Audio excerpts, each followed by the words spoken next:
Charles Harrison was born on August 17, 1972 in Phillipsburg, New Jersey.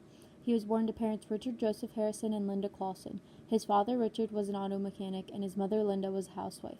Mr. Harrison was the youngest of 8 children, which included him, 2 brothers, and 5 sisters. Harrison's oldest brother served in the military but has since passed away due to medical issues unrelated to his service. Harrison was an athletic kid growing up, saying, Always a fairly decent athlete in high school, so physically I was in great shape going into the Marine Corps. He attended Western Connecticut State University in Danbury, Connecticut after high school. He was in school for a few weeks but didn't enjoy it. He decided to leave college and went to Waldorf, Maryland to stay with a friend.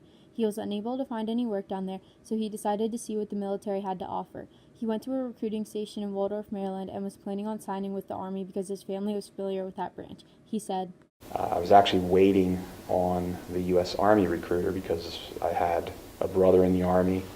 My grandfather had served in the Army during World War II, and I had an uncle who was also in the Army, so my family was familiar with the Army.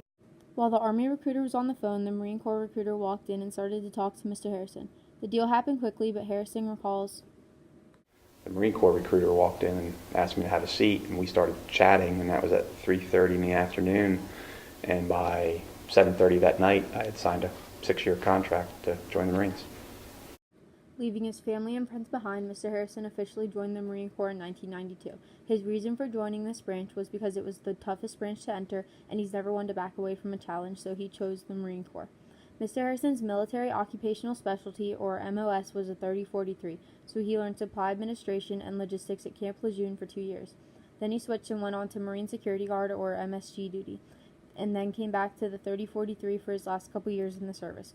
For Mr. Harrison, the hardest part of training in school wasn't the physical challenge, but the emotional challenge. According to Harrison, the emotional challenges were sleep deprivation, adapting to the routine of military life, and being aggressively approached by drill instructors for a variety of reasons. All in all, the most difficult part was letting go of the civilian routine and picking up the military routine. During boot camp, there was a particular group of sergeants and instructors that stood out to Mr. Harrison. He said, The shorter the drill instructor, the meaner they were. The most aggressive drill instructor that Harrison recalled was Sergeant Bliss. Bliss also happened to be the smallest drill instructor that Mr. Harrison was taught by. After basic training, he went through Marine Combat Training, which was a basic infantry training course. Then he attended specialty training for supply administration in Camp Johnson, North Carolina. Harrison also attended specialized training in Quantico, Virginia. During his career, he was a military security guard, or MSG. Harrison had to apply for the job, and then when he was accepted, he went to a specialty school for MSGs. Mr. Harrison's service started in Camp Lejeune with 8 engineers, a support battalion. They were down in the French Creek area of Camp Lejeune and then went to Quantico, Virginia for MSG school. After this, he was assigned to U.S. Embassy Wellington in Wellington, New Zealand.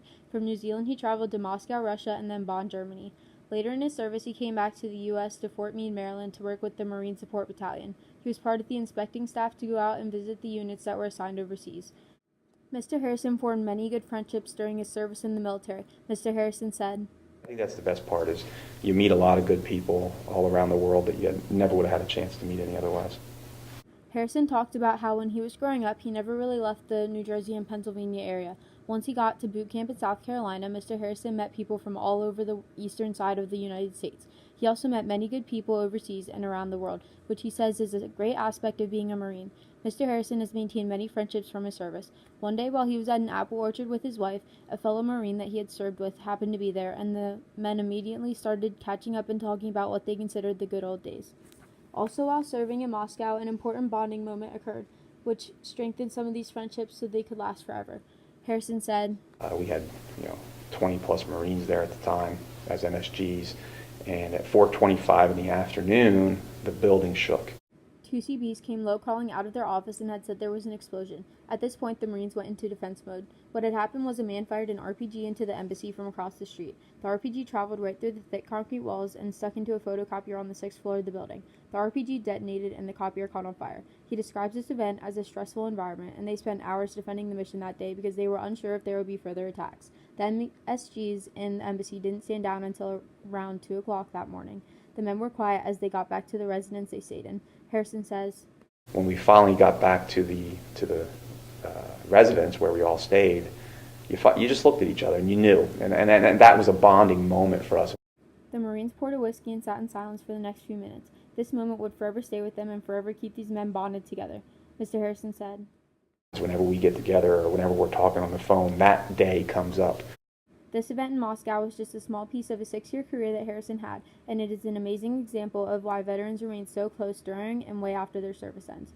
After service, Harrison decided to return to college. He played 1 year of college football. Using the GI Bill, money from campus jobs, and working as a shoe salesman at JCPenney, he received his teaching degree from Lebanon Valley College. He taught at Mansfield High School for 1 year before becoming a teacher and coach at Elko until 2008. Mr. Harrison knew about a job in the Department of State called Diplomatic Security Service Special Agent. These agents go overseas and protect embassies, but are also federal agents who do investigations to protect passport and visa fraud. Mr. Harrison was missing some of the camaraderie he had during service, and he was right at the age cutoff for this job, which was 36. He decided to give it a shot, and if it didn't work out, he could return to teaching and coaching. He applied, was accepted, and went to the Federal Academy for the job in October of 2008. Mr. Harrison had the opportunity to travel to many different places as a result of this job. He started in New York and has since served in Kosovo, Tripoli, Morocco, Europe, Africa, the Middle East, and Asia. However, none of this would have been possible if he chose a path other than the Marine Corps. Mr. Harrison said, I don't think I'd be on this same career path had I joined another branch. Mr. Harrison learned many things during his service, and his service had a big impact on his life when he returned home. When asked how his service experience changed him, Mr. Harrison gave a very simple answer. Structure, he said. He then described that he learned that regardless of the branch one enters and the amount of banter between branches about which one is better, each one provides structure and teaches them things they wouldn't have gotten to learn in the private world. The military teaches people the basic life set of skills to become successful in life. An example of an impact of Mr. Harrison's Marine service is the way he hangs his clothing in his closet. He said, To this day, I still hang all of my shirts together by color. I fold the exposed sleeves outward, and I evenly space all the hangers in my closet. Another change that sticks with many veterans, including Mr. Harrison, is his facial hair. Overall, the service teaches discipline, customs, and courtesies that stick with veterans for a long time after service. The service has impacted Mr. Harrison's feelings about war as well. He states that he gained a greater appreciation for the purposes of war and that there will never be a 100% correct answer about whether war is worth it or not. A message that Mr. Harrison would like to leave for people is that everyone should evaluate what is important to them and what they'd be willing to fight and die for. He states, If you're not willing to fight and die for something, then it's going to shape your life. He also talked about how he would like people to understand that it isn't the choice of the men in the military to go to war. They are following orders and defending the country. He wishes that more people knew how passionate veterans are about their country. Veterans are men who chose to risk their lives to serve for a higher order than themselves. Every veteran is a hero who did amazing things in terrible circumstances, and Mr. Harrison said it best. They deserve to be respected. And if nothing else, they deserve our kindness and our thanks. Mr. Harrison, thank you for your service.